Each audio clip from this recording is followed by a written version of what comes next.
আজকে বাউল মেলাতে এসেই প্রথমে চলে এসেছি নাগরদোলার কাছে। এখানে ৩টে টিকিট কেটেছি, আমার ছেলের আর আমার বোনের ননদ। তো আমরা ৩ জনেই আজকে উঠবো। আর আমার ছেলেরই বেশি ওঠার উৎসাহ ছিল, ওই আগে থেকেই বলছিল উঠবো উঠবো। তো আমারও একটু ইচ্ছে ছিল, তো আমি এর আগে উঠেছি বড়টাতে, আমার অতটা ভয় লাগে না। আর আমার ছেলে এখনও ওঠেনি, ওই এই প্রথম উঠছে বড় নাগরদোলাতে, এর আগে ছোটোগুলোতে উঠেছে।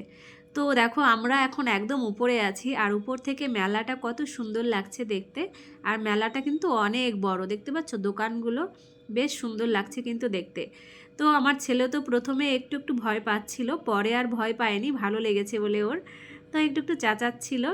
তো এই যে দেখো বেশ ভালো লাগছে সত্যি। তো অনেকক্ষণ ঘুরিয়েছে, আর এখন তো নাগরদোলাগুলো একটু ধীরে ধীরেই ঘোরায়, অতটা জোরে ঘোরায় না। তো এই যে দেখো নামিয়ে দিয়েছে। আর এখন চলে এসেছি পাপড়ি চাট খেতে, তো পাপড়ি চাট খেয়ে চলে এসেছিলাম বাড়িতে। তো টাটা সবাইকে।